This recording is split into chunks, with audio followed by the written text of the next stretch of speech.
بسم اللہ الرحمن الرحیم۔ السلام علیکم ورحمۃ اللہ وبرکاتہ۔ ناظرین کرام، پیغام ٹی وی کے خصوصی پروگرام پیغام انسانیت میں آج ہم آپ کو خوش آمدید کہتے ہیں۔ آج ہم جس موضوع پہ بات کرنے جا رہے ہیں وہ ہے کامیابی کیا ہے اور کامیابی کا حصول کیسے ممکن ہے۔ اگر ہم کامیابی کے حوالے سے بات کریں تو کامیابی اس دنیا میں ایک ایسی چیز ہے کہ ہر انسان اس کا متلاشی ہے، لیکن ہر انسان کو ملتی نہیں ہے۔ کامیابی کا نظریہ ہر تہذیب میں، ہر کلچر میں مختلف رہا ہے۔ اگر ہم آج کے دور میں اور خاص طور پہ جو آج کا مادہ پرست دور ہے اس میں بات کریں تو کسی انسان کے ہاں کامیابی مال و دولت کا حصول ہو سکتا ہے، اور کسی انسان کے ہاں کامیابی کسی بڑے عہدے کا حصول ہو سکتا ہے۔ کسی انسان کے ہاں کامیابی شہرت کا حصول ہے، اور کسی بزنس مین کے ہاں کامیابی کسی ایک بڑی ڈیل کو کلوز کر لینا ہے۔ ہر انسان کے نزدیک کامیابی کا تصور مختلف ہے۔ گویا ایسے لگتا ہے کہ کامیابی ایک لامتناہی خواہشات کا سلسلہ ہے۔ یہ ایک ایسی سیڑھی ہے کہ انسان اس پہ جتنا چڑھتا جائے لیکن اپنی منزل تک نہیں پہنچ پاتا۔ تو بحیثیت مسلمان ہمارا اولین فریضہ ہے کہ ہم ہر معاملے میں رہنمائی قرآن مجید سے لیں۔ تو اسی حوالے سے آج ہم نے کامیابی کے حوالے سے جو قرآن مجید نے ہماری رہنمائی کی ہے اس کو جاننے کے لیے اپنے اسٹوڈیوز میں محترم قاری محمد عمران سلفی صاحب کو دعوت دی ہے کہ وہ کتاب اللہ میں سے ان آیات کا انتخاب فرمائیں جہاں پر اللہ تعالیٰ نے کامیابی کا تذکرہ فرمایا ہے اور کامیابی کو بیان فرمایا ہے۔ میں تعارف کرواتا چلوں اپنے محترم قاری صاحب کا۔ ہمارے قاری صاحب، ان کا تعلق شہر لاہور سے ہے، فاضل قرات 7 و 10 ہیں، اور اسی طرح ممتاز قاری، عالمی شہرت یافتہ قاری جناب ادریس العاصم حفظہ اللہ ویرعاہ کے شاگرد خاص ہیں۔ میں التماس کروں گا محترم قاری صاحب سے کہ وہ کتاب اللہ کی آیات ہمارے سامنے تلاوت فرمائیں۔ اعوذ باللہ من الشیطان الرجیم، بسم اللہ الرحمن الرحیم،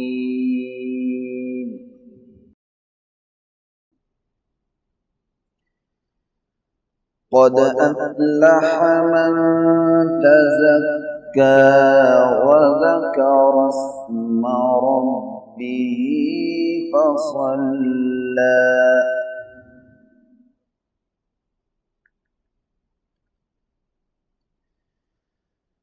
قد افلح من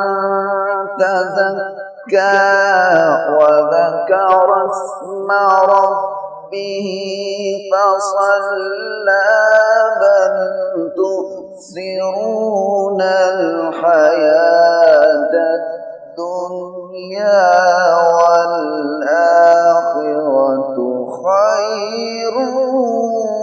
وأبقى۔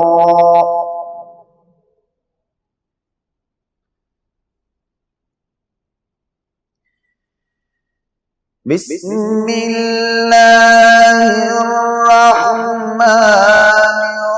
الرحیم، قد افلح من تزکى وذکر اسم ربه فصلى،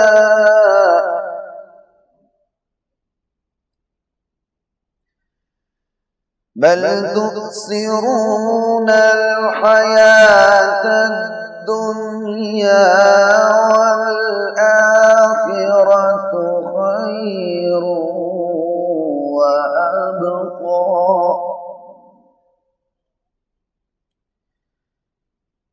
إن هذا لفي الصحف الأولى، صحف إبراهيم وموسى، صدق الله العظيم۔ قد افلح من تزکا، بلا شبہ وہ انسان کامیاب ہو گیا جس نے اپنے آپ کو پاک کر لیا۔ وذکر اسم ربہ فصلی، اور جس نے اپنے رب کا نام یاد کیا اور نماز ادا کی۔ بل تؤثرون الحیات الدنیا، بلکہ تم دنیا کی زندگی کو ترجیح دیتے ہو۔ والآخرۃ خیر وابقی، جبکہ آخرت اس کے مقابلے میں بہتر بھی ہے اور ہمیشہ رہنے والی بھی ہے۔ ان ھذا لفی الصحف الاولی، یہ کوئی نئی باتیں نہیں بلکہ اس سے پہلی کتابوں میں بھی موجود تھی۔ صحف ابراہیم و موسیٰ، حضرت ابراہیم علیہ السلام اور حضرت موسیٰ علیہ السلام کے صحائف۔ جزاکم اللہ احسن الجزاء، بہت شکریہ قاری صاحب، آپ ہمارے پروگرام کا حصہ بنے اور کتاب اللہ کی آیات آپ نے ہمارے سامنے تلاوت فرمائی۔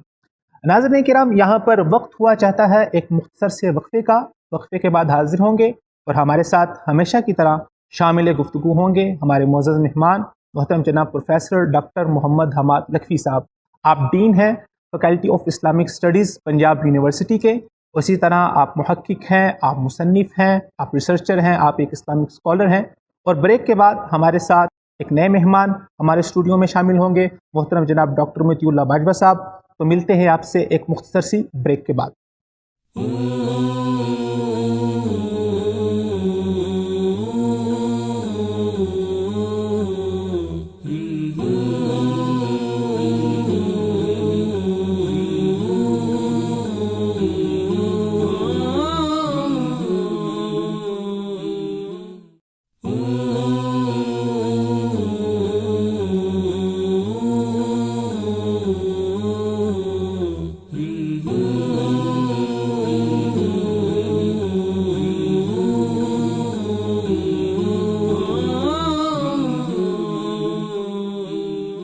ویلکم بیک ناظرین، پروگرام میں آپ کو ایک مرتبہ پھر سے خوش آمدید کہتے ہیں۔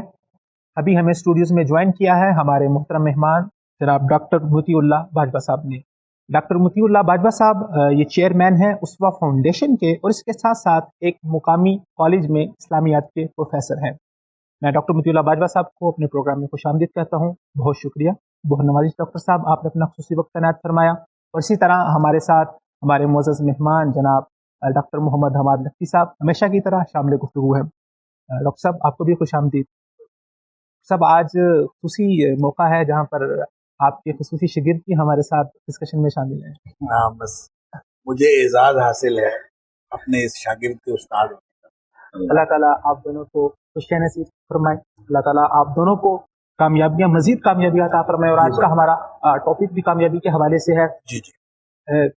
بریک سے پہلے قاری صاحب نے ماشاءاللہ بہت خوبصورت آیات تلاوت فرمائی۔ تو ڈاکٹر صاحب میں گفتگو کا سلسلہ آپ سے شروع کرنا چاہوں گا۔ کامیابی کے حوالے سے مختلف لوگوں کے ہاں مختلف تصور پائے جاتے ہیں، اور خاص طور پہ اگر ہم آج کے زمانے کی بات کریں، اور میں اگر اسپیسیفک بات کروں ہماری یوتھ کی، تو ان کے ہاں اس حوالے سے بہت زیادہ مسکنسیپشن پائی جاتی ہے۔ کسی کے ہاں کامیابی کا معیار کچھ اور ہے، کسی کے ہاں کچھ اور ہے۔ تو آپ ذرا اگر ہمارے ناظرین کے سامنے کامیابی کو ڈیفائن کر دیں کہ حقیقی طور پہ کامیابی ہے کیا؟ بسم اللہ الرحمن الرحیم۔ دیکھیں جی، کامیابی کا آپ نے بہت اچھا انٹرو دیا، اور آپ نے اس میں بتایا کہ مختلف قسم کے جب تصورات ہوتے ہیں تو کامیابی کے تصورات بھی بدل جاتے ہیں۔ اس کا مطلب یہ ہوا کہ کامیابی دراصل ایک اضافی اصطلاح ہے، اس کا تعلق ڈائریکٹلی تصورات کے ساتھ۔ جس طرح کا کسی کا تصور زندگی ہوگا اسی طرح کا اس کا تصور کامیابی ہوگا۔ اب ظاہر سی بات ہے کہ جن لوگوں نے ایسی دنیا میں آنکھ کھولی ہو جس کا تصور زندگی مادیت پر مبنی ہے، ان کا تصور کامیابی بھی مادیت پر مبنی ہوگا۔ اور پھر جب ہم مذہب کی بات کرتے ہیں تو مذاہب کے اندر بھی کامیابی کا تصور مختلف ہے۔ ایسا نہیں ہے کہ آپ مذہب کی طرف آئیں تو یکسر مادیت سے، جب آپ روحانیت کی طرف آتے ہیں تو پھر کامیابی کا تصور ایک رہتا ہے۔ نہیں، وہاں پہ بھی اصل میں بعض اوقات ایک درجے کو اور ایک قدم کو یا ایک سٹیپ کو کامیابی سمجھ لیا جاتا ہے۔ مثال کے طور پر جیسے عیسائیت کے ہاں کامیابی نجات کا نام ہے، اور نجات کامیابی کا ایک درجہ تو ہے، ایک سٹیپ تو ہے، لیکن یہ کامیابی کا ایک منفی تصور ہے۔ یعنی آپ کو عذابوں سے نجات مل جائے، آپ اپنے گناہوں کے عذاب سے نجات پا جائیں، تو یہ اگرچہ اسلام نے بھی اس کے بارے میں ہمیں تصور بھی دیا ہے اور ہمیں آگاہی بھی دی ہے اور ترغیب بھی دی ہے، لیکن یہ کامیابی نہیں۔ دیکھیں، اسلام کے ہاں 3 بنیادی چیزیں، جب اس کو ہم مادیت سے الگ کر کے دیکھتے ہیں، جب مادیت کو دیکھتے ہیں تو پھر وہ بالکل ایک الگ ٹاپک ہے۔ جب ہم روحانیت میں آتے ہیں یا مذہب کی دنیا میں آتے ہیں تو اسلام ہمیں ایک ایسا کمپریہنسو تصور دیتا ہے جو مذاہب کی دنیا میں بھی یوں کہہ لیجئے کہ 3 درجات پر مبنی ہے، 3 تصورات پر مبنی ہے۔ ایک تصور ہے نجات کا، دوسرا تصور ہے فلاح کا، اور تیسرا تصور ہے فوز کا۔ اب دیکھیں، نجات، فلاح اور فوز، تینوں کا مطلب کامیابی۔ آپ اللہ کے عذابوں سے، دنیا کی مصیبتوں سے، آخرت کی مصیبتوں سے نجات پا جائیں، یہ بھی کامیابی۔ فلاح کا تصور اصل میں وہ کامیابی ہے، قد افلح من تزکا، قاری صاحب نے آیات تلاوت کی کہ جو اپنے نفس کا تزکیہ کرتا ہے وہ کامیاب ہو جاتا ہے، گویا وہ کامیابی کا میرٹ کوالیفائی کر جاتا ہے۔ فوز اصل میں وہ تعیناتی ہے اس کی جنت کے اندر، یا وہ مقام ہے جو اس کے لیے جنت کے اندر اللہ تعالی نے رکھا ہے۔ تو وہ مقام جب اس کو حاصل ہوگا، جیسے ہم اردو میں بھی استعمال کرتے ہیں کہ فلاں آدمی فلاں فائز ہو گیا فلاں جگہ پر، تو یہ اصل میں تینوں درجات ملتے ہیں تو پھر جا کے کامیابی کا تصور مکمل ہوتا ہے۔ لیکن جب اس کو ہم پریکٹیکلی دیکھتے ہیں تو پریکٹیکلی اسلام کا تصور بہت ہی عجیب ہے، جو شاید میرے خیال میں وہ شخص جو اسلام کے بنیادی تصور کو نہیں سمجھتا اور اسلام کے بنیادی عقیدے کو نہیں سمجھتا، وہ کبھی بھی کامیابی کے اس تصور کو نہیں پا سکتا کہ یہ وہ تصور ہے کہ ایک آدمی جس کو ضرب لگی ہے اور جس کو مارا جا رہا ہے اور اس کو قتل کیا جا رہا ہے، اور وہ شہادت سے پہلے کہتا ہے فزت برب الکعبہ، میں رب کعبہ کی قسم میں تو کامیاب ہو گیا، حضرت علی رضی اللہ تعالیٰ عنہ۔ اور یہاں پہ یہ وہ تصور ہے کہ قرآن کہتا ہے وَمَن يُقَاتِلْ فِي سَبِيلِ اللَّهِ، جو لڑا اللہ کے راستے میں ہے، فَيُقْتَلْ أَوْ يَغْلِبْ، 2 متضاد نتائج میں سے کوئی ایک نتیجہ نکل آئے، چاہے وہ قتل ہو جائے اور چاہے وہ غالب آ جائے، کامیاب ہو جائے، فَسَوْفَ نُؤْتِيهِ أَجْرًا عَظِيمًا، ہم اس کو عنقریب بہت بڑا اجر عطا کر دیں گے۔ تو یہ بالکل 2 متضاد کیفیات میں دونوں کامیابیاں ہیں۔ یہ تصور اسی کی سمجھ میں آ سکتا ہے جو اسلام کے عقیدے کے اور اسلام کے بنیادی تصور کو سمجھتا ہو۔ جیسے میں نے پہلے عرض کیا اور آپ نے انٹرو میں یہ بات فرمائی کہ جب تک ہم اس تصور کو نہیں سمجھیں گے، کامیابی کا تصور ہماری سمجھ میں۔ ڈاکٹر صاحب، میں گفتگو کا سلسلہ لے کے جانا چاہوں گا ڈاکٹر مطیع اللہ باجوہ صاحب کی جانب۔ جیسے کہ محترم حماد لکھی صاحب نے جو اسلامی حوالے سے کامیابی کا تصور ہے وہ سمجھانے کی کوشش کی ہے۔ اچھا، یہاں پر ہمارے معاشرے کا ایک بہت بڑا المیہ ہے کہ ہمارے ہاں کلاسیفیکیشن ہو گئی ہے، ہم نے دنیا کو الگ کر دیا ہے، دین کو الگ کر دیا ہے۔ اب عمومی طور پہ جو بنیادی مسکنسیپشن ہے عام لوگوں کے ہاں وہ یہ ہے کہ وہ سمجھتے ہیں کہ اگر ہم دنیا کے اندر کامیابی کے حصول کے پیچھے لگیں گے تو شاید ہماری آخرت ضائع ہو جائے گی، اور بعض لوگ یہ سمجھتے ہیں کہ اگر ہمیں آخرت میں کامیاب ہونا ہے تو ہمیں دنیا چھوڑنی پڑے گی۔ تو یہ ایک بہت ہی نازک سا تعلق ہے جو ان دونوں کامیابیوں کو آپس میں جوڑتا ہے۔ تو اس حوالے سے آپ ذرا ہمارے ناظرین کی رہنمائی فرمائیں کہ کس طرح سے ہم دنیاوی لحاظ سے بھی کامیاب ہو سکتے ہیں اور اس کا اثر ہماری آخرت پہ بھی نہ پڑے۔ بسم اللہ الرحمن الرحیم۔ سب سے پہلے تو آپ کا شکریہ پیغام انسانیت میں بلانے کا اور استاذ محترم کے ساتھ بیٹھنے کا، یہ شرف جو آپ نے مجھے عطا کیا ہے، اللہ تعالیٰ آپ کو اس کی جزا عطا فرمائے۔ یہ بہت شاندار پروگرام اور بڑا ہی زبردست آپ کا جو عنوان ہے، موضوع ہے کہ کامیابی کیسے حاصل ہو سکتی ہے، کیونکہ پوری دنیا کا مسئلہ ہے۔ اور جیسے ڈاکٹر صاحب نے بڑی وضاحت اور صراحت کے ساتھ ارشاد فرمایا کہ کامیابی کے تصورات کس طرح سے ہیں، تو میں ایک بات تو پہلے یہ عرض کرنا چاہوں گا کہ ہر شخص جو اس کی یوں سمجھیں کہ گروتھ ہے، اس کی پرورش ہے، اس بنیاد پر اس کو ایک تصور ملتا ہے ایک اس کے گھرانے سے، اور پھر اسی کی طرف وہ ساری زندگی محنت کرتا ہے۔ جیسے آپ دیکھتے ہیں کہ بعض لوگ اپنے بچوں کو تعلیم کے حوالے سے فوکس کرواتے ہیں، اور ان کی نظر میں چونکہ تعلیم کے ذریعے سے ہی کامیابی حاصل ہو سکتی ہے، اور تعلیم بھی شاید مادیت کے حوالے سے یا مادیت پرستی کے حوالے سے یا دنیاوی منفعت کے حصول کا ایک سبب سمجھا جاتا ہے۔ اس لیے، اور ساتھ ہی آپ دیکھتے ہیں کہ معاشرے میں ایسے بھی لوگ ہیں جو اپنے بچے کو بہت کم تعلیم دینے کے ساتھ ہی وہ اسے کسی دکان، کسی ورکشاپ، کسی ایسی جگہ پہ کہ وہ سمجھتے ہیں کہ کاروبار، بزنس، اس میں کامیابی ہے۔ خاص طور پہ یہ جو کیا ہوتا ہے کہ بچے نے میٹرک کر لیا، اب اس کو دکان پہ بٹھا دیا۔ یہ جو تصور ہے اس حوالے سے، جیسے استاد محترم نے ارشاد فرمایا، پہلے تو میں اس تصور پہ عرض کرنا چاہوں گا کہ دنیا میں جتنے بھی تصورات ہوں کامیابی کے، جب تک آپ ان تصورات کا تعلق آخرت کے ساتھ نہیں جوڑتے، وہ سب لا یعنی ہیں، وہ سب بے ذائقہ ہیں، اور بالآخر ایک انسان، جیسے آپ دیکھتے ہیں کہ انسان ترقی کے منازل طے کرتے کرتے اس عروج پہ چلا جائے کہ اس سے آگے کوئی نہ ہو، تو پھر بھی اس کی یہ ہوس اور حرص ختم نہیں ہوتی، اور پھر آپ نے جیسے وہ حدیث بڑی معروف حدیث ہے کہ ایک وادی سونے کی مل جائے تو دوسری کی خواہش اور دوسری سے تیسری کی خواہش. اسی طرح علم کے حوالے سے اگر کوئی شخص انتہائی سطح پہ چلا جائے تو بھی بالآخر یہ علم اور یہ علمی ترقی یا مادی ترقی اس کے لیے بے معنی ہو جاتی ہے. ایک بات تو میں یہ عرض کرنا چاہ رہا تھا. دوسری بات یہ ہے کہ جو ہمارے ہاں آپ نے ارشاد فرمایا کہ یہ تصور پایا جاتا ہے کہ اگر دنیا میں کامیاب ہوئے تو آخرت جائے گی، اور آخرت میں کامیابی کے پیچھے جائیں تو دنیا چھوڑنا پڑے گی. دیکھیں اسلام نے بڑی خوبصورت بات ارشاد فرمائی. نبی اللہ تعالیٰ نے قرآن مجید میں ایک دعا بھی ہے اور ہمارے لیے ایک سبق بھی ہے. ربنا آتنا فی الدنیا حسنہ وفی الآخرۃ حسنہ وقنا عذاب النار. اسلام وہ واحد مذہب ہے، وہ واحد دین ہے جس نے یہ نہیں کہا کہ آپ کو رہبانیت اختیار کرنا پڑے گی پھر آپ کامیاب ہوں گے، آپ کو سر میں خاک ڈال کے جنگلوں میں نکلنا پڑے گا پھر آپ کامیاب ہوں گے. آپ کو یہ نہیں کہا کہ آپ اس خاص قسم کا جو ہے وہ لباس پہن کے کسی درخت کے نیچے بیٹھ جائیں تو آپ کو کامیابی حاصل ہوگی. اسلام نے تو آپ کو نبی پاک علیہ الصلوۃ والسلام کی صورت میں ایک مشعل راہ عطا فرمائی ہے، ایک ایسا رہنما عطا کیا ہے جو دنیا میں ایک کامیاب ترین تاجر، ایک کامیاب ترین انسان، ایک کامیاب رہنما، ایک کامیاب سیاستدان، اور ان کے لیے فرمایا لقد کان لکم فی رسول اللہ اسوۃ حسنہ. لہذا یہ جو تصور پایا جاتا ہے یہ بالکل باطل نظریے پر مبنی ہے اور اس کی کوئی اصل نہیں ہے، سوائے اس کے کہ ہمارے ہاں جو تعارف گیا مذہبی طبقے کی طرف سے، تو ہم نے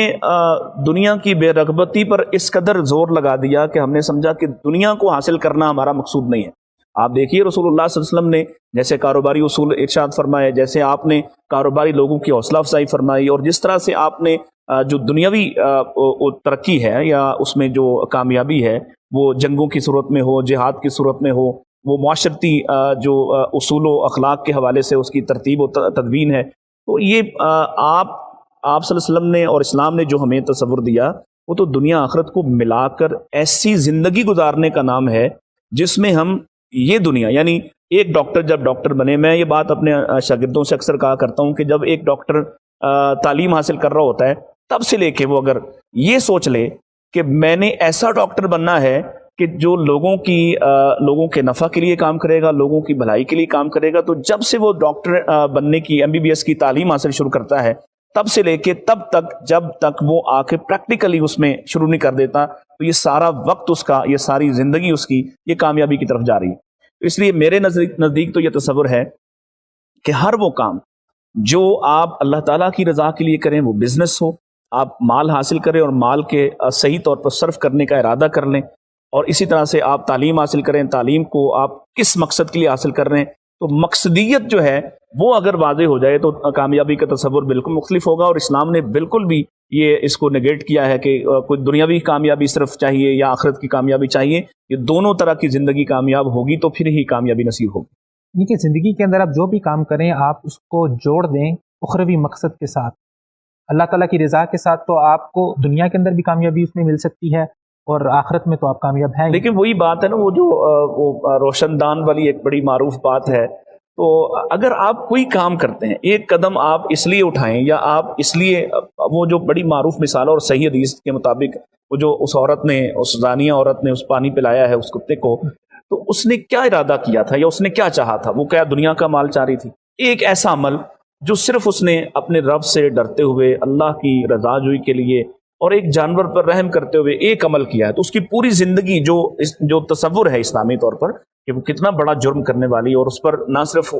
ایک عورت جب کرتی ہے تو وہ نہ صرف خود اس میں ملوث ہوتی ہے بلکہ وہ دوسروں کی آلودگی کا سبب اور ذریعہ بنتی ہے. تو ذریعہ گناہ ہے. اس نے ایک عمل ایسا کیا جو اللہ تعالیٰ کی رضا کے لیے ہے، ایک عمل. تو جب آپ کوئی کام بھی اللہ کی رضا کے لیے کرتے ہیں تو یہی کامیابی ہے. یہ دنیا میں بھی آپ مال کمائیں، حضرت عثمان رضی اللہ عنہ کی بڑی شاندار مثال ہیں، اور آپ جان بوجھ کے آپ سب کچھ خرچ کرتے رہیں اور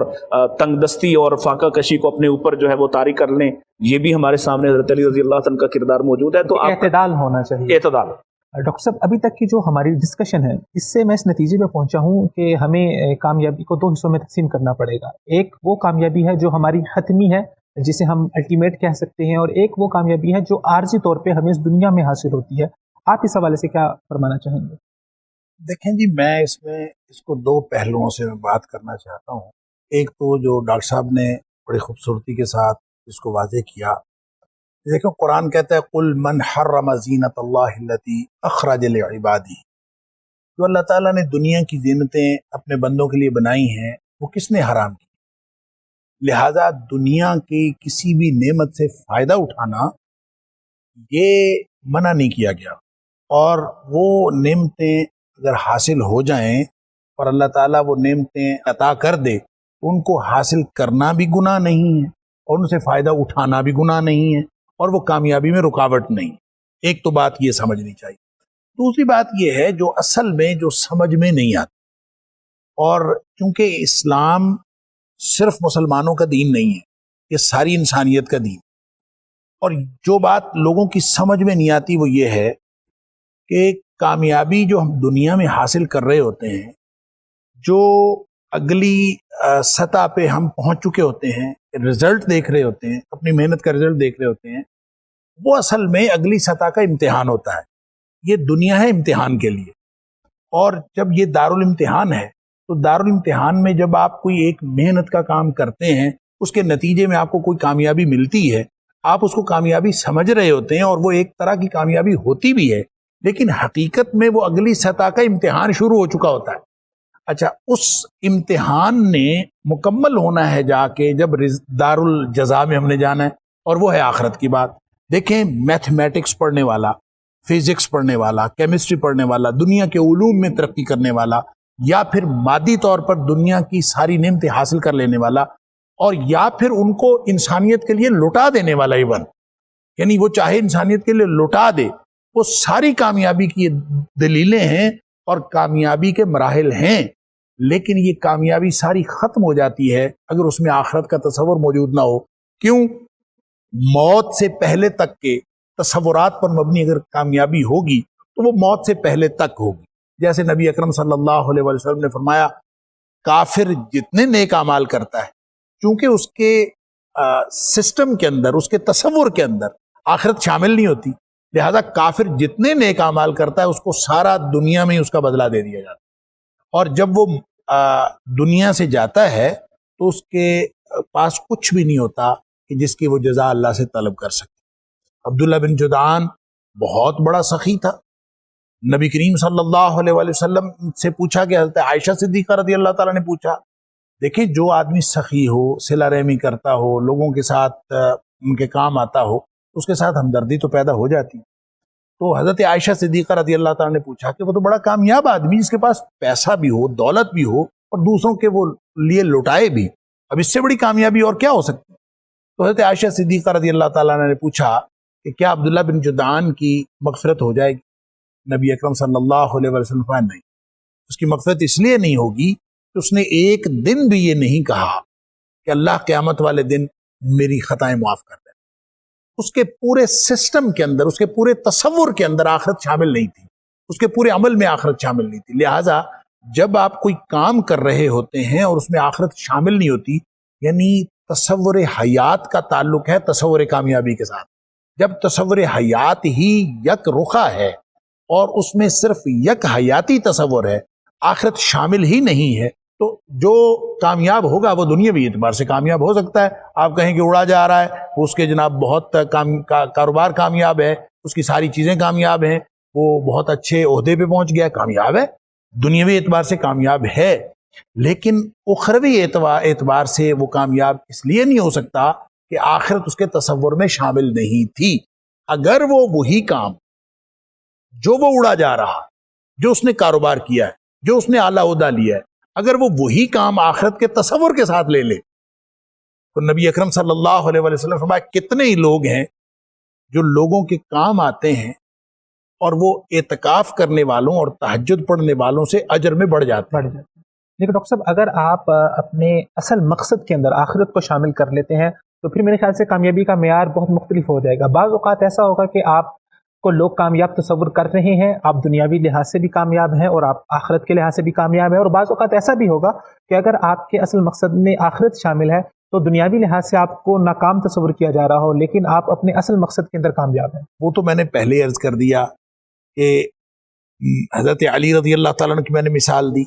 ایک آدمی شہید ہو رہا ہے، دنیاوی اعتبار سے تو وہ ختم ہو گیا، جس کا آخرت کا تصور نہیں ہے، تو وہ تو مارا جا رہا ہے، اس کے لیے تو گویا دنیا اندھیر ہو گئی. وہ کہتا ہے فز تو برب الکعبہ،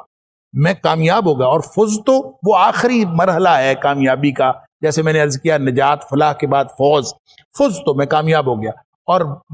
من یقاتل فی سبیل اللہ، جو لڑا اللہ کے راستے میں ہے، فیقتل او یغلب، چاہے وہ قتل ہو جائے اور چاہے وہ غالب آ جائے. تو اصل مسئلہ اگر اس کا تصور حیات درست ہے تو اس کا مطلب ہے اس کا تصور کامیابی درست ہے. جب اس کا تصور کامیابی درست ہے تو دنیا چونکہ امتحان کے لیے ہے، لہذا امتحان کا سٹائل ڈیفرنٹ ہو سکتا ہے. اللہ کسی کا امتحان چھین کے لیتا ہے، کسی کا امتحان اس کو عطا کر کے لیتا ہے.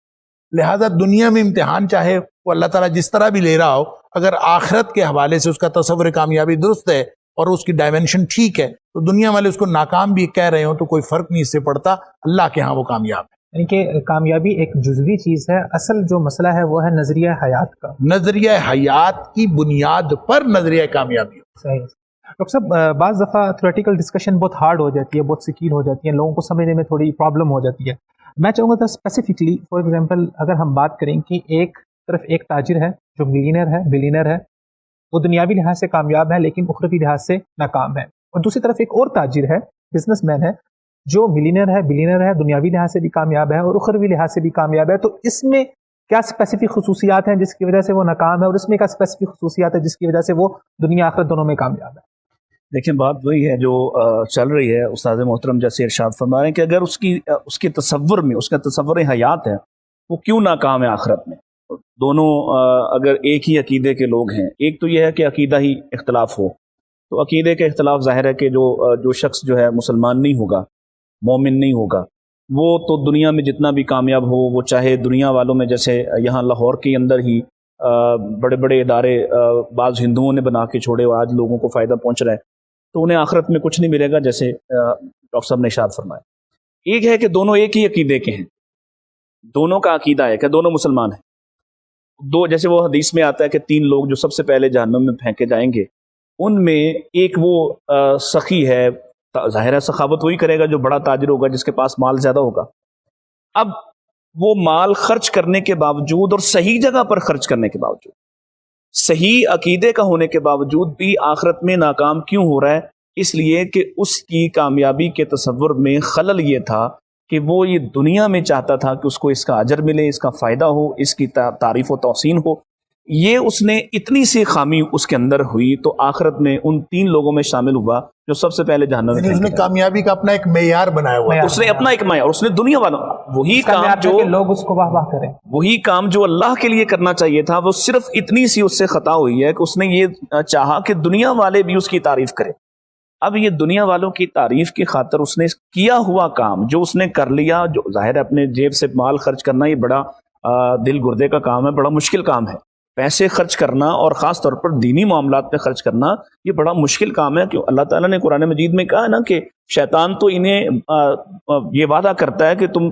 فقر و فاقہ میں آ جاؤ گے، اور تم فحاشی، بے حیائی اور یانی پر خرچ کرتے ہوئے لوگ کتنے دلیر ہوتے ہیں. تو یہ مشکل کام ہے، تھوڑے لوگ یہ کام کرتے ہیں، لیکن وہ کرنے کے باوجود بھی ناکام کیوں ہوا؟ اس لیے کہ اس کے تصور حیات کے اندر یہ خامی پائی جا رہی تھی. دوسری طرف ایک آدمی، جیسے وہ مثال نبی کریم صلی اللہ علیہ وسلم نے ارشاد فرمائی کہ آپ کے سامنے مجلس کے سامنے سے ایک آدمی گزرا جس کے لباس بھی جو ہے وہ بوسیدہ سا ہے، اور جس کے بارے میں آپ نے پوچھا کہ اس کے بارے میں تم کیا کہتے ہو؟ لوگوں نے کہا کہ نہ اس کو کوئی رشتہ دے، نہ اس سے کوئی مشورہ طلب کرے، اور نہ ہی یہ لوگوں کی مجلس میں محبوب ہو. اور دوسری طرف وہ آدمی ہے جو بڑے اعلیٰ لباس کے ساتھ نفاست والا لباس پہنا ہے، بڑا اعلیٰ ہے، حسب و نسب کے اعتبار سے لوگ رشتہ دینا پسند کریں، مشورہ لینا پسند کریں، اور اگر کسی پیغام نکاح چلا جائے تو انکار نہ کر سکیں. تو آپ نے ارشاد کیا فرمایا یہاں پہ کہ یہ جو پہلی طرح کا آدمی ہے یہ ایک ہو، اور دوسری طرح کے آدمی جس کے بارے میں تم تحسین کر رہے ہو اس سے جہان بھر جائے تو اللہ کے نزدیک اس کی کوئی حیثیت اور اوقات نہیں ہے. مقصد یہ ہے کہ جب تک آپ دونوں برابر کی شخصیات، دونوں کا صرف اتنا سا فرق ہے کہ ایک اپنی زندگی کو اللہ کے لیے گزارتا ہے، وہ اس زندگی میں ترقی حاصل کرتا ہے، وہ اس زندگی میں مال حاصل کرتا ہے، اعلیٰ ترین رہائشیں بناتا ہے، بہترین سہولیات سے فائدہ اٹھاتا ہے، لیکن اس کی نظر آخرت پر ہے. اس کی نظر جو ہے وہ اللہ تعالیٰ کے سامنے سرخرو ہونا ہے، وہ ہر وہ عمل پسند کرتا ہے جس سے اللہ تعالیٰ کے سامنے کامیاب ہو سکے، اور دوسرا وہ شخص ہے جو یہ چاہ رہا ہے کہ دنیا میں وہ کامیاب ہو جائے، دنیا کی دوڑ میں آگے بڑھ جائے، کسی طرح سے وہ سب سے پہلی صف میں کھڑا ہو جائے، لیکن اس کا مقصود آخرت نہیں ہے۔ اب یہ مقصود آخرت نہیں ہے تو ناکام ہے۔ ڈاکٹر صاحب یہاں پر وقت ہوا چاہتا ہے ایک وقفے کا، گفتگو کا سلسلہ جاری ہے۔ آپ نے ابھی جو فرمایا ایک نظریے کے حوالے سے کہ نظریہ ایک کامیابی کیا ہونا چاہیے، بریک کے بعد ہم خصوصی طور پہ بات کریں گے کہ اس نظریے کے انسان کی عملی زندگی کے اوپر کیا اثرات مرتب ہوتے ہیں، اور کس طرح جب انسان ایک نظریہ اپنا لیتا ہے جو اسلام نے نظریہ دیا تو پھر اس کی زندگی کس طرح بدل جاتی ہے۔ صحابہ کے واقعات ہمارے سامنے ہیں۔ ناظرین کرام یہاں پر وقت ہوا چاہتا ہے ایک مختصر سی بریک کا، ملتے ہیں آپ سے ایک چھوٹی سی بریک کے بعد، ہمارے ساتھ رہیں۔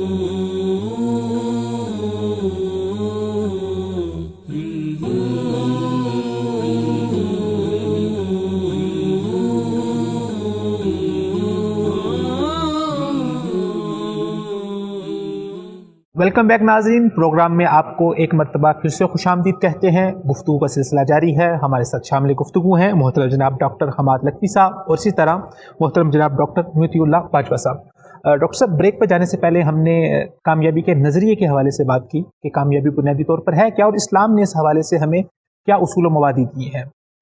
اب میں یہ جاننا چاہوں گا کہ اگر ایک انسان کامیابی کا وہ نظریہ اپناتا ہے جو اسلام نے دیا ہے تو اس کی بنیاد پر اس کی عملی زندگی میں کیا اثرات مرتب ہوتے ہیں، اس کی زندگی کس طرح تبدیل ہو جاتی ہے، کس طرح چینج ہو جاتی ہے، اور ایک عام انسان کی زندگی میں اور اس کی زندگی میں کیا فرق ہوتا ہے؟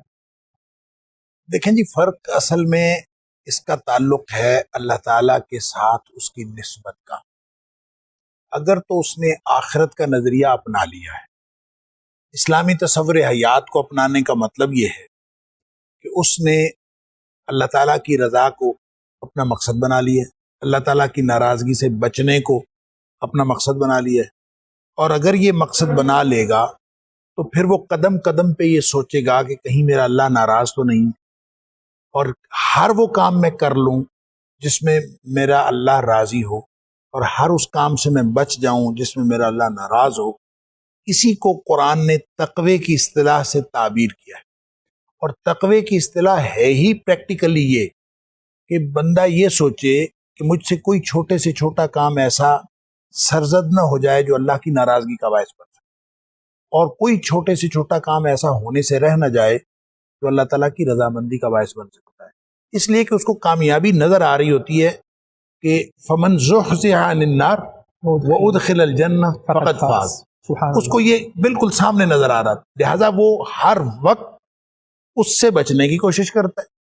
اور وہ حاصل کرنے کی کوشش کرتا ہے، یعنی رضامندی اللہ کی حاصل کرنے کی کوشش کرتا ہے۔ یہ آپ کو پریکٹیکلی ہر شخص، یعنی جو بھی یہ نظریہ رکھتا ہے، آپ کو اس کی زندگی میں نظر آتا ہے، لہذا یہ اس بات پہ ڈیپینڈ نہیں کرتا کہ اس کا فیلڈ آف لائف کیا ہے، یا وہ کس طبقہ زندگی سے تعلق رکھتا ہے، یا حتیٰ کہ میں تو یہ تک کہوں کہ ایک آدمی کی جو صلاحیتیں ہیں وہ دوسرے سے مختلف ہوتی ہیں۔ قرآن کہتا ہے کہ لا یکلف اللہ نفسا الا وسعها، ہم نے کسی کو مکلف ٹھہرایا نہیں سوائے اس کے کہ اس کی استطاعت کے مطابق۔ اور یہ استطاعت جو ہے یہ ایک بڑا عجیب فلسفہ ہے۔ مجھے یوں لگتا ہے شفیق صاحب کہ اللہ تعالیٰ نے یہ استطاعت اس قدر مختلف رکھی ہے، اس قدر مختلف رکھی ہے کہ عین ممکن ہے کہ جس طرح ہمارے انگلیوں کے پور اور یہ فنگر پرنٹس نہیں ملتے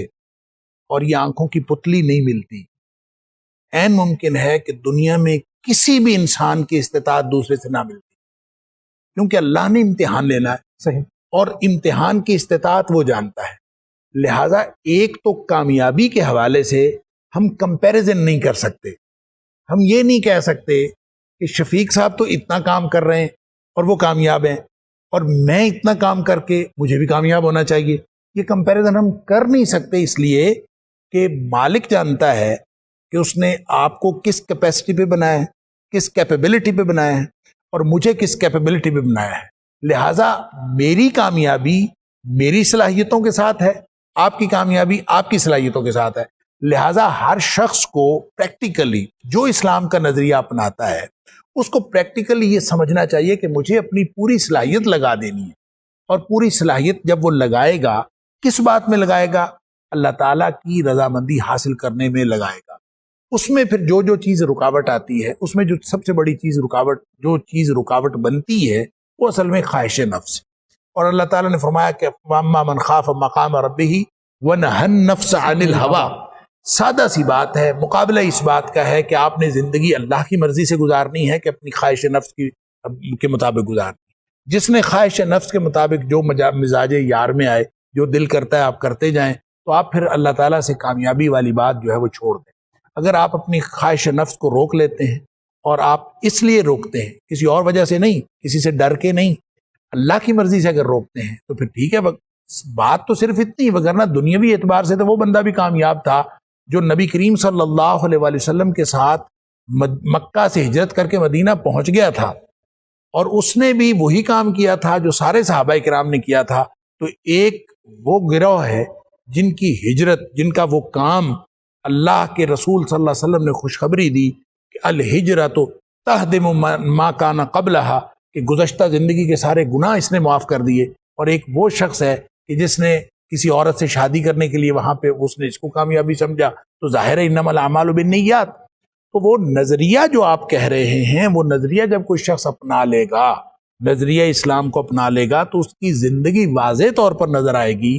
دوسری دنیا سے، دوسرے لوگوں سے واضح طور پر نظر آئے گی کہ وہ اس چیز کو خاطر میں نہیں لاتا کہ دنیا میں اس کو کیا مل رہا ہے۔ اب بعض اوقات ہو سکتا ہے کہ دنیاوی اعتبار سے عبد الرحمن بن عوف رضی اللہ تعالیٰ عنہ کی طرح اس کے جب مال، حضرت عبد الرحمن بن عوف رضی اللہ تعالیٰ عنہ کے مال کے اونٹ جب آتے تھے تو مدینہ میں تھرتھلی مچ جاتی تھی۔ اب یہ ایک زندگی کا تصور یہ ہے، لیکن وہ اس میں رکاوٹ نہیں بننا چاہیے۔ لیکن اگر کوئی شخص اسی کو اپنی زندگی کا مقصد بنا لیتا ہے، اگر اس کو اللہ کی رضا کا ذریعہ بنا لیا تو وہی کامیابی کا ذریعہ بن گیا۔ اگر اسی کو مقصد بنا لیا تو یہ انسان کو یعنی آخرت اس میں سے مائنس ہو گئی، تو پھر اس کا مطلب یہ ہے کہ اس نے اپنے آپ کو اس راستے کی طرف لگا لیا جو آخرت میں کامیابی نہیں دلا سکتا، دنیاوی اعتبار سے ہو سکتا ہے۔ لیکن قرآن کہتا ہے وَلَا تَمُدَّنَّ عَيْنَيْكَ إِلَىٰ مَا مَتَّعْنَا بِهِ أَزْوَاجًا مِّنْهُمْ زَهْرَةَ الْحَيَاةِ الدُّنْيَا، کہ اپنی آنکھیں پھاڑ پھاڑ کے نہ دیکھو، یہ دنیا میں لوگوں کو ہم نے مال دیا ہوا ہے، اس کی طرف آنکھیں پھاڑ پھاڑ کر نہ دیکھو، کیوں نہ دیکھو؟ یہ تو انسان کی ایک مطلب فطری طور پر بات ہے۔ اب جب آپ دیکھتے ہیں لمبی کار، لمبی کوٹھی، اس پہ نگاہ تو جاتی ہے، نہ دیکھو۔ قرآن کہتا ہے لِنَفْتِنَهُمْ فِيهِ، یہ امتحان ہے بھائی۔ جب یہ تصور آ جاتا ہے کہ یہ امتحان ہے اور وہ آخرت کا نظریہ آ جاتا ہے، تو پھر اس انسان کو اس بات کی سمجھ آ جاتی ہے کہ میرے پاس جتنا کم مال ہوگا اتنا کم میرا امتحان ہوگا، میرا امتحان چھوٹا ہوگا، مال زیادہ ہوگا امتحان بڑا ہوگا، عہدہ بڑا ہوگا امتحان زیادہ ہوگا۔ لہٰذا وہ تصور جب انسان کے ذہن میں آ جاتا ہے تو پھر کبھی کوئی شخص یہ نہیں چاہتا کہ میں کسی بڑے عہدے پہ چلا جاؤں، میں یہ کر لوں، میں وہ کر لوں۔ ابو داؤد کی ایک روایت ہے، نبی پاک صلی اللہ علیہ وسلم فرمایا ان اخونکم من طلبہ، جو خود طلب کر کے عہدہ مانگ کے لیتا ہے نا، وہ تو تم میں سے سب سے زیادہ خائن ہے، اس لیے کہ اس کو یہ تصور ہی نہیں ہے کہ عہدہ لینے سے امتحان بڑا ہوتا ہے، وہ اپنا عہدہ بنا کے وہ اس کو کامیابی سمجھ رہا ہے۔ تو اصل بات یہ ہے کہ اس نظریے کو مان لینے کے بعد انسان کی زندگی کا واحد مقصد اللہ کو راضی کرنا اور اللہ کی ناراضگی سے بچنا، یہ مقصد رہ جاتا ہے۔ وہی انسان کو اسلام بنانا چاہتا ہے، لعلکم تتقون لعلکم تتقون لعلکم تتقون، تاکہ تم متقی بن جاؤ، کیا کرنے والے بن جاؤ، اللہ کی ناراضگی سے بچنے والے بن جاؤ اور اللہ کی رضامندی حاصل کرنے والے بن جاؤ۔ یہ اسلام ہمیں بنانا چاہتا ہے، اور جو اس نظریے کو مان لے گا اس کی زندگی میں واضح طور پر نظر آئے گا کہ اس کی پریورٹیز کیا ہیں اور ترجیحات اس کی بدل جاتی ہیں، اور یہی کامیابی۔ ڈاکٹر صاحب، اگر ہم ایک عام انسان کے لیے سادہ سا کامیابی کا فارمولہ بیان کرنا چاہیں تو کیا ان الفاظ میں بیان ہو سکتا ہے کہ کامیابی بنیادی طور پر اللہ تعالیٰ کی رضا کا حصول ہے؟ عام طور پہ لوگ کامیابی سمجھتے ہیں کہ کسی چیز کا مل جانا کسی چیز کا حصول کامیابی ہے، اس کا چھن جانا ناکامی ہے. تو جب اصل کامیابی اللہ تعالیٰ کی رضا ہے تو بعض اوقات وہ رضا حصول سے ہوگی اور بعض اوقات وہ رضا چھن کے ہوگی. یہ بات ٹھیک ہے آپ کی کہ بظاہر کبھی وہ اس کو اللہ تعالیٰ دے کے آزما لیتا ہے اور اس کو کامیاب کر دیتا ہے، کبھی اس سے چھین کے آزما لیتا ہے اس کو کامیاب کر دیتا ہے. لیکن جو شخص یعنی جو سوچنے والا شخص ہے، دوسروں کو دیکھنے والا نہیں، جو خود اپنے بارے میں سوچنے والا شخص ہے، وہ اپنے بارے میں سوچنے والا شخص وہ یہ سوچے کہ مجھے اللہ تعالیٰ نے چاہے دیا ہے چاہے مجھے اللہ تعالیٰ نے مجھ سے چھینا ہے، میرا امتحان میرے پیرامیٹرز میں ہے. وہ یہ نہ دیکھے کہ اس سے چھین کے آزما لیا ہے اللہ نے، اس سے چھینا ہے مال تو وہ کامیاب ہے، لہذا مجھ سے بھی چھیننا چاہیے تو میں کامیاب. ایسا ہرگز نہیں ہے. میں یہی عرض کرنا چاہ رہا ہوں کہ ایک عام آدمی یہ قطعاً نہ سوچے کہ میں اگر اچھے گھر میں نہیں رہوں گا، میرے پاس اچھی گاڑی نہیں ہوگی، میرے پاس دنیاوی اعتبار سے کچھ بھی نہیں ہوگا، پھر میں کامیاب ہوں گا. یہ تصور غلط ہے. اگر وہ اپنے پیرامیٹر کے اندر بند ہو جائے گا اپنا ہے تو پھر کیا دنیا کے لیے کوشش کرنا، اس کا پیرامیٹر اپنا ہے. اور اس کے پیرامیٹر میں وابتغوا من فضل اللہ، یہ اللہ کا حکم ہے کہ وہ اللہ کا فضل تلاش کرے. اور اگر وہ اپنے بیوی بچوں کے لیے رزق حلال کی تلاش کے لیے کھڑا ہے تو نبی پاک صلی اللہ علیہ وسلم کا فرمان ہے کہ کوئی شخص اگر رزق حلال کے لیے ایسے مقام پر کھڑا ہے جو اس کے شایان شان نہیں ہے، یعنی رزق حرام کے اس کے پاس بہت بڑے ذرائع ہیں لیکن وہ رزق حرام کی طرف نہیں جاتا، وہ رزق حلال کی طرف جاتا ہے، لیکن وہ رزق حلال کے لیے اس کو ایسی جگہ پہ کھڑا ہونا پڑ رہا ہے جو اس کے شایان شان نہیں ہے، اس کے سماجی مقام و مرتبہ سے کم ہے. نبی کریم صلی اللہ علیہ وسلم فرمایا اگر وہ رزق حلال کے لیے وہاں کھڑا ہے تو اللہ تعالیٰ اس کی وجہ سے اس کے اوپر جنت واجب کر دیتا ہے. تو کیا مطلب وہ کامیابی لینا چاہتا ہے، وہ اللہ کو ناراض نہیں کرنا چاہتا. جب وہ اللہ کو ناراض نہیں کرنا چاہتا تو اس کو جیسے بھی حالات اس کے اوپر آتے ہیں، تو میں اصل میں جس پوائنٹ کے اوپر میں چاہتا ہوں اللہ کرے مجھے اور آپ کو اور ہم سب کو سمجھ آ جائے، وہ پوائنٹ یہ ہے، وہ نقطہ یہ ہے کہ اللہ تعالیٰ نے کامیابی دینی ہے. اور کامیابی اس کو یوں سمجھ لیں کہ دیکھیں کوئی آدمی پرفیکٹ نہیں ہوتا. میں پرفیکشن پہ پہنچنا چاہتا ہوں، تکمیل پہ پہنچنا چاہتا ہوں، میں مکمل انسان بننا چاہتا ہوں. تو مکمل انسان تو اس دنیا میں صرف ایک ہی ہستی آئی ہے، وہ ہے نبی پاک صلی اللہ علیہ وسلم. اب اس کے بعد میں اور آپ اگر مکمل بننا چاہتے ہیں تو ہمارے مکمل بننے کا ایک ہی طریقہ ہے، کیا کہ جو صلاحیت اللہ نے مجھے دی ہے میں اس کے مطابق پرفارم کر کے دکھا دوں. جو صلاحیت اللہ نے آپ کو دی ہے آپ اس کے مطابق پرفارم کر کے دکھا دیں. یوں ہو سکتا ہے کہ آپ کا پرفیکشن کا لیول یہاں ہو، میرا پرفیکشن کا لیول یہاں ہو، جس کی جتنی صلاحیت ہے اس کا پرفیکشن کا لیول ڈیفرنٹ ہوگا. اسی کو قرآن نے کہا ہے کہ لا یکلف اللہ نفسا الا وسعہا، کہ جتنی استطاعت ہے اس کے مطابق اللہ تعالیٰ نے اس کو مکلف ٹھہرایا ہے. اور دنیا میں کامیاب لوگ جو ہیں وہ اس کے لیے کوئی ایک پیرامیٹر نہیں ہو سکتا. بہت سارے لوگ اب دیکھیں پاکستان میں ٹرینڈ ہے، بچے جو ہیں وہ سائنس رکھتے ہیں اور وہ کہتے ہیں میڈیکل میں جانا یا انجینئرنگ میں جانا. حالانکہ دنیا میں دنیاوی اعتبار سے جتنے بڑے بڑے کامیاب لوگ ہیں وہ سارے آرٹس کے اور سوشل سائنسز کے لوگ ہیں،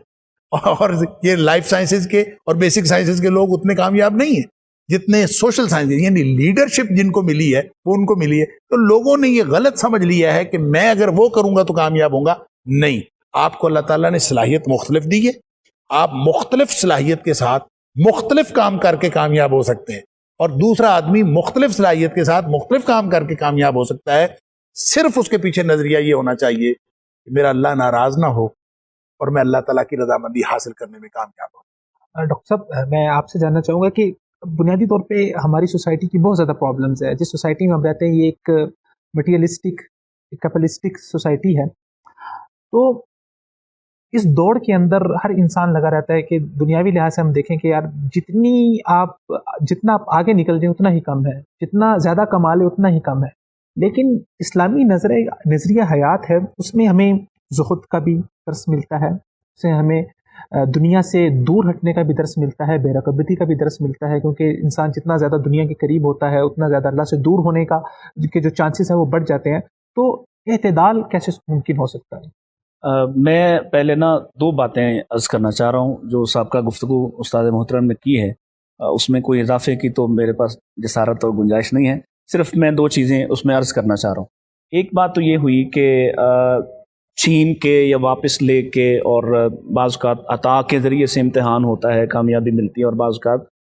آدمی سے کچھ نہ کچھ امتحان اس کا ابتلا ہوتی ہے۔ تو اس میں میرے ذہن میں آ رہا تھا کہ ابتلا کے حوالے سے آپ دیکھیں اللہ تعالیٰ نے حضرت ابراہیم علیہ السلام کے بارے میں فرمایا شاکر لانعمہ، ابراہیم علیہ السلام کے بارے میں فرمایا وہ شاکر ہیں۔ اور ہم جب ابراہیم علیہ السلام کی پوری زندگی کو دیکھتے ہیں تو اس میں مسلسل امتحان دکھائی دیتا ہے۔ خود اللہ تعالیٰ نے قرآن مجید میں ارشاد فرمایا وَإِذِ ابْتَلَىٰ ابراہیم رَبُّهُ، ابراہیم کو اللہ نے بہت آزمایا ہے۔ اب اتنی آزمائشیں ہیں کہ بچپن سے لے کے مسلسل اولاد والے ہونے کے بعد اور بچہ ذبح کرنے تک مسلسل آزمائشیں، اور ان آزمائشوں پر ابراہیم علیہ الصلوۃ والسلام ابھی وہ جو عنایات اور عطا، اس کے بعد ایک سلسلہ شروع ہوا، یعنی آپ کو امام الناس بنایا، خلیل بنایا، اپنا گھر تعمیر کروایا، یہ بعد میں عطا شروع ہوئی۔ لیکن اس سے پہلے ایک طویل زندگی ہے جو یعنی 100 سالہ زندگی ایسی ہے جس میں مسلسل امتحان ہے،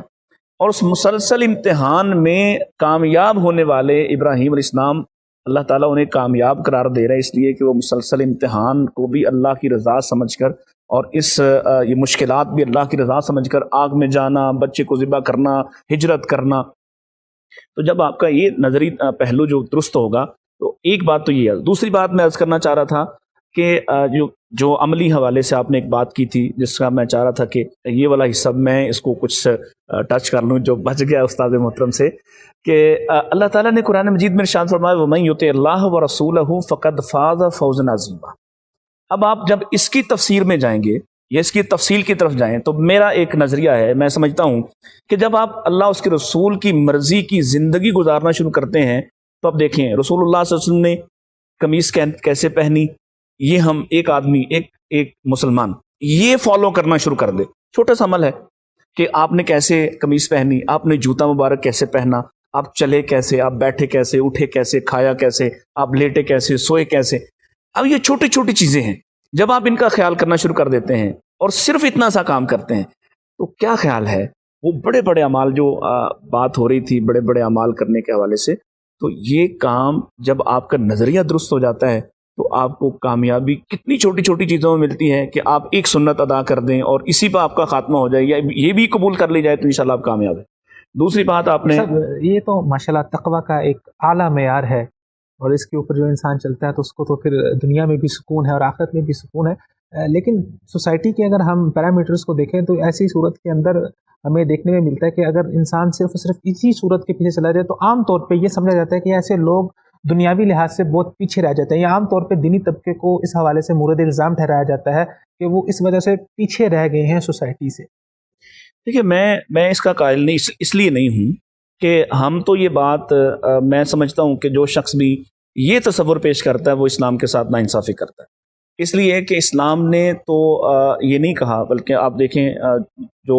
اگر ہم قوت طاقت کے حوالے سے دنیا کے ساتھ مقابلہ کے حوالے سے اعدوا لهم ما استطعتم من قوة کی طرف جائیں تو اللہ تعالیٰ نے کیا پیغام دیا ہے۔ اگر ہم مال خرچ کرنے والے کو اور مال کمانے والے کو مال صحیح ذرائع سے، جیسے ڈاکٹر صاحب نے کہا کہ وہ کمانے کا ذریعہ صحیح اختیار کر لے تو اپنی شان سے اپنے مرتبے سے کم کمائے، اس پر بھی اسے اجر ملتا ہے۔ اگر وہ حضرت عثمان رضی اللہ تعالیٰ عنہ جیسے تاجر بنے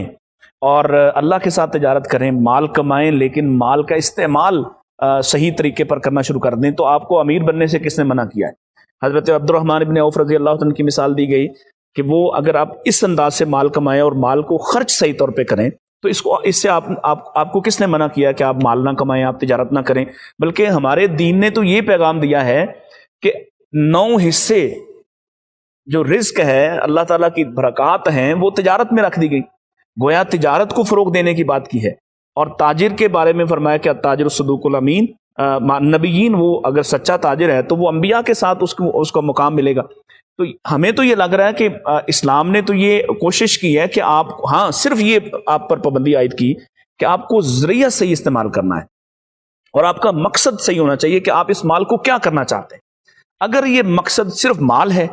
تو پھر آپ ناکام ہیں، پھر صرف دنیا میں آپ کام ہے۔ اور دیکھیں دنیا میں ہوتا ہے کہ آپ بہت سارا مال کما لیتے ہیں اور کمانے والا جیسے ہی بڑھاپے میں جاتا ہے وہی مال اس کے لیے وبال جان بن جاتا ہے، اور وہی مال اس کے لیے ناکامی کا سبب اور باعث بن جاتا ہے کہ وہ مال اس کی وہ دکان، وہ تجارت، وہ پلازا اس سے اس کی اولاد واپس لے لیتی ہے اور اس کو بالکل بے اختیار کر کے بٹھا دیتی ہیں، تو اس کے لیے اذیت کا سبب بن جاتا ہے۔ لیکن غارت ہو جاتی ہے۔ اگر آپ کا تصور درست ہے تو آپ کی آخری سانس تک جو مال آپ کما رہے ہیں اس کو آپ نے صحیح ذریعے سے حاصل کیا اور ٹھیک معاملات پر، اچھے معاملات پر، اللہ کی رضا کے لیے خرچ کیا، تو آپ کو اسلام نے تو منع نہیں کیا۔ اسی طرح جو پریکٹیکلی معاملات ہیں، جو دنیاوی معاملات ہیں، اسلام تو مسلسل اس بات کی تعلیم دے رہا ہے، اس بات پہ فوکس کر رہا ہے کہ آپ کا مقصد یہ نہیں ہے صرف کہ آپ آخرت میں کامیاب ہو جائیں اور دنیا آپ کی بہت ہی خستہ حال ہو، یہ آپ سے اسلام نہیں چاہ رہا۔ بالکل یہ بات درست ہے کہ آپ دنیا کے حوالے سے جو زہد و تقویٰ کے تقاضے ہیں وہ پورے کریں، لیکن اور نبی پاک صلی اللہ علیہ وسلم نے اپنے لیے وہ جو بڑی معروف دعا ہے، آپ نے فرمایا کہ اللہم احیینی مسکینہ و امیتنی مسکینہ واحشرنی فی زمرۃ المساکین، آپ نے اپنے بارے میں یہ دعا ضرور فرمائی، لیکن آپ نے اس پر کوئی تعلیم اس حوالے سے میرے نظر میں تو ایسا نہیں ہے کہ آپ نے یہ کہا ہو کہ لوگوں کا مسکین بن جانا زیادہ اہم ہے، بلکہ ایک مومن کا خوشحال ہونا، اور وہ خوشحال ہو کر اپنی اولاد پہ صرف کرے، اپنے معاملات پہ صرف کرے، اللہ کے گھر بنائے، دینی کام کرے، لوگوں کی خدمت کرے، اور جو نفع بخش آدمی ہے، خیر الناس من ینفع الناس، وہ لوگوں کو نفع دیتا ہے اپنے وسائل سے، اپنی قوت سے، اپنے اختیار سے، اپنے منصب سے۔ اگر لوگوں کو نفع دینے والا بن جاتا ہے تو یہ آدمی اس سے بہتر ہے جو آدمی ہاتھ پھیلا کر مانگنے والا ہے، جو دستے نگر ہے کسی کا، اس سے کہیں بہتر ہے وہ جو خرچ کرنے والا ہے اور لوگوں کو اس سے فائدہ پہنچانے والا ہے۔ ڈاکٹر صاحب، جیسے کہ آپ نے فرمایا کہ رسول اللہ صلی اللہ علیہ وسلم نے فرمایا کہ بلا شبہ دینے والا ہاتھ لینے والے ہاتھ سے بہتر ہے، تو دینے والا ہاتھ اسی صورت میں بن سکتا ہے جب وہ دنیاوی لحاظ سے کمائے گا، دنیاوی لحاظ سے سپیریئر ہوگا۔ دوسری جانب ہمیں وہ حدیث بھی ملتی ہیں جہاں پر آپ صلی اللہ علیہ وسلم نے یہ فرمایا کہ فجر کے بعد جو انسان مسجد میں بیٹھتا ہے، جو ایک آیات سیکھتا ہے وہ ایک سرخ اونٹنی سے بہتر ہے، اور جو 2 آیات سیکھتا ہے وہ 2 سرخ اونٹنیوں سے بہتر ہے۔ اگر آج ہم دنیاوی لحاظ سے بات کریں تو کوئی مہنگی ترین کار، فار ایگزامپل لینڈ کروزر کے ساتھ ہم اس کو کمپیئر کر سکتے ہیں۔ تو ایک طرف ہمیں یہ ملتا ہے کہ آپ صلی اللہ علیہ وسلم نے دنیاوی لحاظ سے بے رغبتی سکھائی، اور ایک طرف یہ ملتا ہے کہ آپ صلی اللہ علیہ وسلم کی زندگی سے اور دیگر لحاظ سے میں یہ بھی ملتا ہے کہ محنت کرنے کو، جو انسان محنت کش ہے اس کے فضائل بیان ہوئے ہیں۔ تو ان دونوں صورتوں کو جمع کیسے کیا جا سکتا ہے، اور ایک عام آدمی کی تفہیم کے لیے اس کو ذرا واضح فرما دیں۔ دیکھیں، اصل میں اگر نبی پاک صلی اللہ علیہ وسلم ہمیں امیر بن کے دکھا دیتے تو غریب کدھر جاتے؟ غریب یہ سمجھتے کہ یہ اسلام تو ہمارا دین ہی نہیں۔ تو نبی کریم صلی اللہ علیہ وسلم نے خود جو مسکینی کو پسند کیا ہے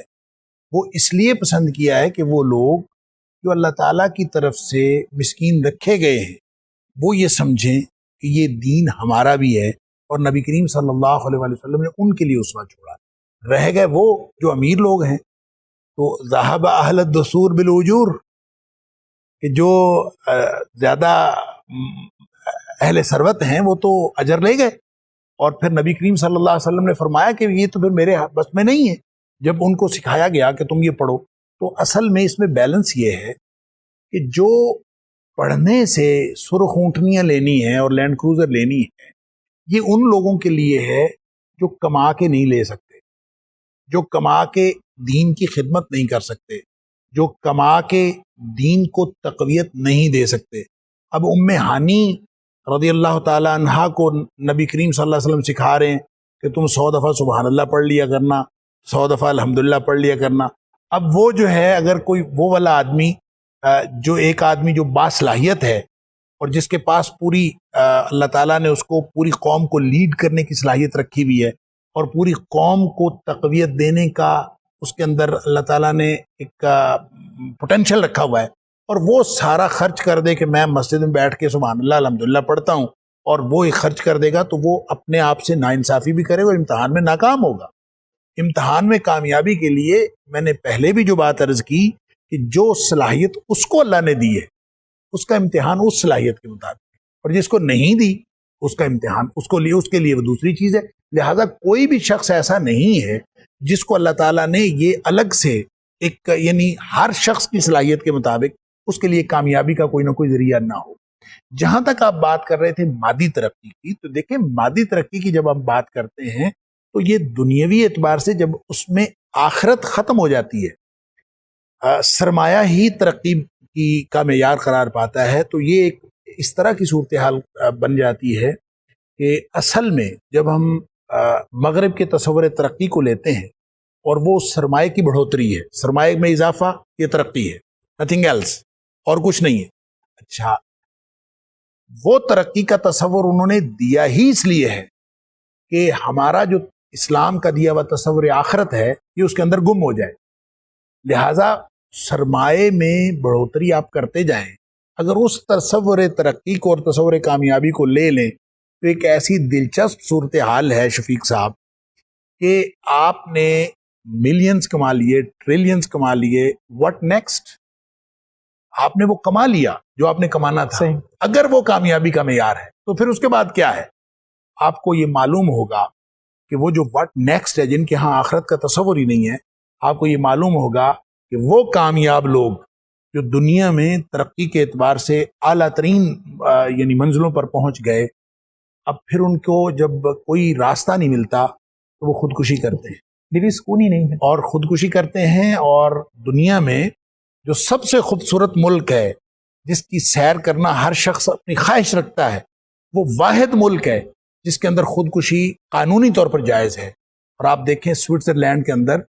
ڈیتھ کلینک بنے ہوئے ہیں، آپ نیٹ پہ سرچ کریں، ڈیتھ کلینک بنے ہوئے ہیں اور اس کے اوپر ریٹ لکھے ہوئے ہیں کہ اگر کسی نے صرف مرنا ہے تو اتنے یورو، اور اگر ساتھ تجہیز و تکفین بھی کرنی ہے تو ساتھ ہی اتنے یورو ہم لیں گے۔ اور پوری دنیا سے لوگ وہاں جاتے ہیں اور مرنے کے لیے جاتے ہیں۔ کیوں؟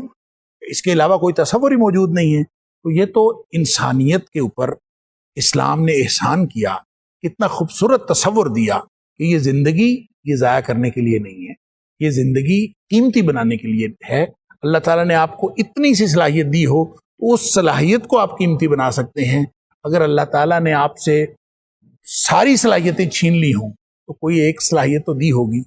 اور اس صلاحیت کو اگر آپ اللہ کی مرضی سے استعمال کر لیں گے اور اس سے وہ فوائد حاصل کرنے کی کوشش کریں گے جس کے لیے اللہ نے وہ صلاحیت دی ہے، تو اللہ تعالیٰ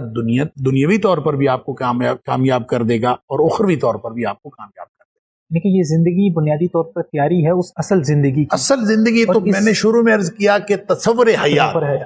جب یہ تصور حیات آخرت والا اس کے ساتھ شامل نہیں ہوگا تو جو بھی تصور کامیابی ہوگا وہ ناقص ہوگا۔ اور اس کامل زندگی تصور کی کامیابی جو ہے وہ فرسٹ سٹیپ ہے، الٹیمیٹ کامیابی وہ اصل زندگی میں ہے۔ ڈاکٹر صاحب یہاں پر ایک سوال آپ سے میں کرنا چاہوں گا کہ دنیاوی لحاظ سے بہت سے لوگ آج کل، خاص طور پہ جب آپ ماشاءاللہ پروفیسر ہیں، بہت سے اسٹوڈنٹ آپ کے پاس بھی آتے ہوں گے، دنیاوی لحاظ سے کامیابی کے حوالے سے بہت سے لوگ وظائف کے پیچھے جاتے ہیں کہ جی پیپرز آ رہے ہیں، کوئی وظیفہ بتا دیں، کوئی دعا بتا دیں، اور خاص طور پہ جب پیپرز قریب ہوتے ہیں تو مصلوں کے ساتھ بھی ہمیں اکثر طلبہ ملتے ہیں کہ وہ مصلوں پہ بیٹھے ہیں، دعائیں کر رہے ہیں، تو نماز، دعا، توبہ، تلاوت، قرآن مجید کے ساتھ لگاؤ، نیک اعمال، یہ دنیاوی لحاظ سے انسان کی دنیاوی کامیابی میں کس حد تک کردار ادا کرتے ہیں؟ دیکھیں اللہ تعالیٰ نے بھی خود ہی ارشاد فرمایا وَاسْتَعِینُوا بِالصَّبْرِ وَالصَّلَاةِ، یعنی آنے والی جو مشکلات ہیں، دنیاوی مشکلات ہیں، اس میں انسان کو نماز جو ہے وہ فائدہ دیتی ہے، صبر بھی فائدہ دیتا ہے، دعائیں مختلف مواقع کی نبی پاک علیہ الصلوۃ والسلام نے آسانیاں حاصل کرنے کی دعائیں، کامیابیوں کی دعائیں، مشکلات کے وقت جو ہے وہ قابو پانے کی دعائیں یہ آپ نے سکھائی ہیں۔ اور اس میں اگر آدمی اس طرف جائے تو یہ کوئی اس میں کوئی معنی نہیں ہے کہ یہ کامیابی اللہ تعالیٰ سے آپ درخواست کرتے ہیں، ہاں صرف اللہ تعالیٰ سے۔ اگر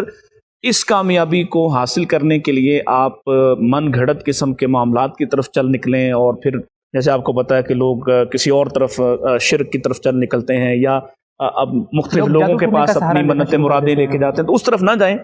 اللہ تعالیٰ سے دعا کریں، اللہ تعالیٰ سے درخواست کریں، نماز پڑھیں، آپ صلاۃ الحاجت پڑھیں، یہ سنت کے مطابق عمل ہے، دعا کریں یہ سنت کے مطابق۔ آپ دیکھیں نا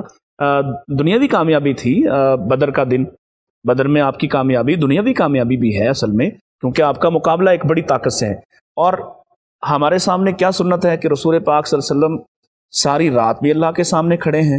اور دن کے وقت میں بھی آپ اللہ سے مسلسل استغفار کر رہے، دعا کر رہے کہ اللہ یہ چھوٹی سی جماعت ہے، وسائل بھی کم ہیں، ہمارا مقابلہ بڑی طاقتور قوم سے ہے، تو ہمیں کامیابی عطا۔ اسی طرح ہم اگر ہم احزاب میں دیکھیں تو آپ نے وہ حضرت ابو حذیفہ والی جو حضرت حذیفہ والی جو روایت ہے بڑی آپ نے لمبی نماز پڑھی، حضرت حذیفہ کے سوا کوئی بندہ تیار نہ ہوا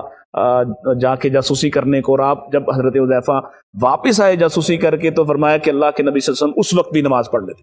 تو گویا اس میں کامیابی ہے، اور کامیابی کے لیے آپ اللہ تعالیٰ سے دعا کریں، استغفار کریں. استغفار کے اندر بڑی کامیابی، دنیا کے جتنے معاملات ہیں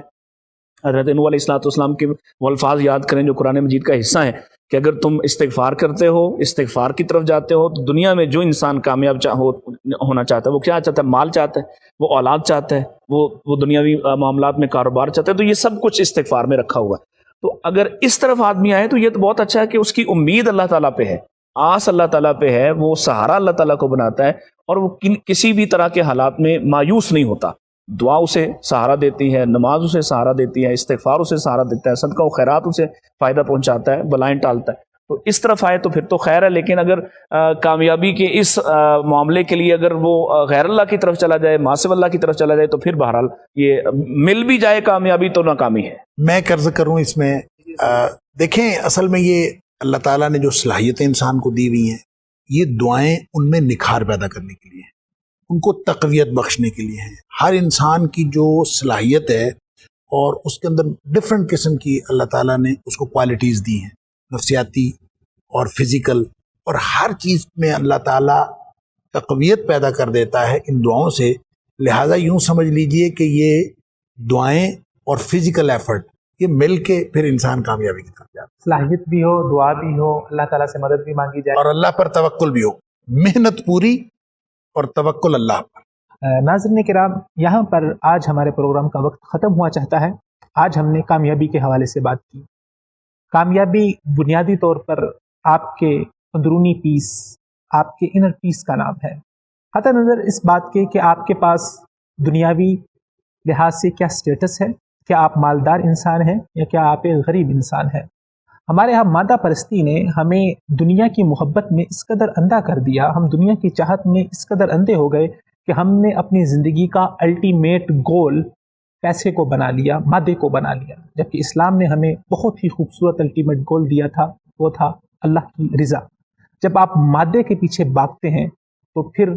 وہ مادہ آپ کی روح کو بری طرح سے مجروح کر دیتا ہے. پھر آپ کو ایسی مثالیں ملتی ہیں، وہ لوگ جو شہرت کے پیچھے بھاگے، وہ لوگ جو پیسوں کے پیچھے بھاگے، جب وہ شہرت ان کو مل گئی، جب وہ پیسہ ان کو مل گیا، پھر ان کو اپنے اندر اس قدر زیادہ خالی پن محسوس ہوا کہ انہوں نے موت کو گلے سے لگا لیا. انہوں نے اس دنیا میں زندہ رہنا تک گوارا نہیں کیا. ان کے لیے اس دنیا کا، اس زندگی کا معنی و مفہوم تک ختم ہو کے رہ گیا.